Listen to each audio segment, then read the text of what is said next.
Good morning. It's Tuesday, May 5th. Let's do a morning yap. I've already started this once, but I'm restarting it because it was a little chaotic with my toddler. I don't really know what to call this outside of talking about being seen and visibility. And I'm going to connect this to a few different places. So last night I posted finally a little bit more about the opera that I was in January and February, the world premiere of My Name is Florence. And at one of the post-show talks, someone said, they said that the one word that they were leaving with was seen. And because we all felt very seen by that cast and crew, etc.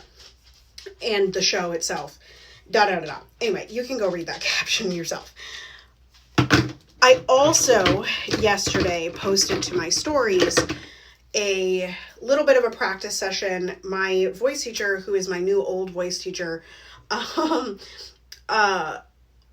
was recommended that I look at some of the major standards, which I have avoided, to be clear. Like all 15 years of my classical singing life, I have really avoided standards.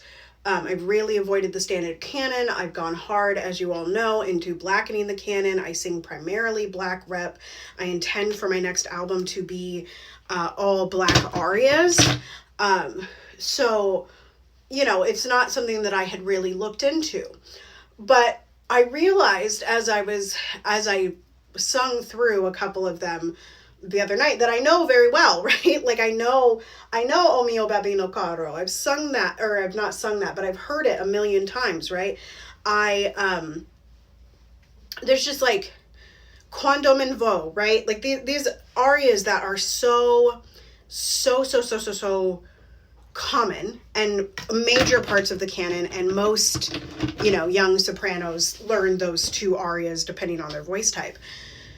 And I've been thinking, about, why did I start blackening the canon? Why did I go off the beaten path? And one was because I felt like my voice wasn't accepted in the standards, right? I couldn't see myself in the standards.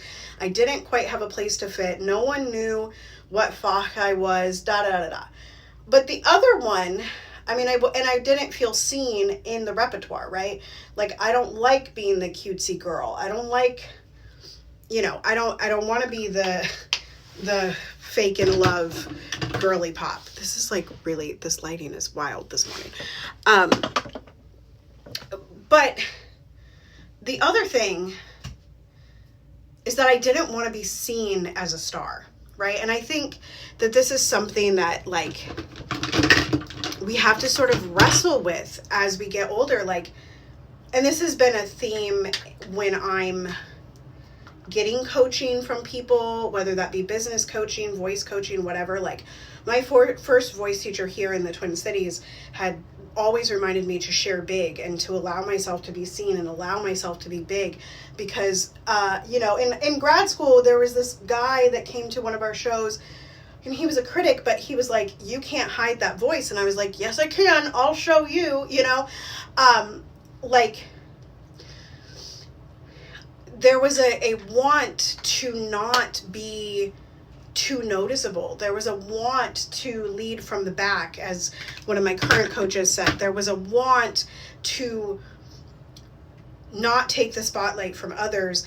And so much of that for me was tied into the way that people perceive and portray biracial people. Because of our light skin privilege, we should shut up about certain topics. Because of our light skin privilege, we should have this access and we should have this access, when in reality the doors are closed to everybody, honey. There's gatekeeping everywhere, right? And I think that's one of the things at this opera, to connect it back to My Name is Florence. Every single one of the cast members is biracial, and all of us, well, not every single one, but almost all of us were biracial or mixed race in some aspect, and all of us were a different shade. All of us were a different shade, right? And I think that so much of my want to shrink and not be seen in these main standard arias was because of that identity, right? Was because of the piece that half the people were telling me to quiet down and half the people were telling me to sing with my own voice. And God forbid I mess up a standard, right? God forbid I am visible in my mess up because people know the repertoire, right? God forbid that we walk into an audition and we make a mistake, right? And I want to compare this now to like the ways in which we act online as artists, and how sometimes, a lot of times, most of the time when I'm working with artists, they are shrinking from their gift. They are shrinking from the thing that would make them more seen, right? Like if I put out a Christmas album of standards, y'all would listen. It would be, it's the same reason why people sing covers. But artists tend to be so scared to share their inner experience, and even in the standards, like, and this is my point, that I don't want to destroy the canon. I want to blacken the canon because I want the depth in both the dead white folks and the black folks music and the indigenous folks music. I want it all, and I want artists to be whole, like, and I want myself to be able to be whole in this and online and in these spaces. Like, I want to be seen, and that, like I said, that has not always been true, but it is true now. And I'm wondering, for you all out there that are still a little bit scared to sing the standards, or still a little bit scared to go off the beaten path and blacken the canon, or still a little bit scared to bring a brand new aria, or still a little bit scared to ask a question in rehearsal, or still a little bit scared to go out for that audition because God forbid you might get a main role. Why are you afraid to be seen?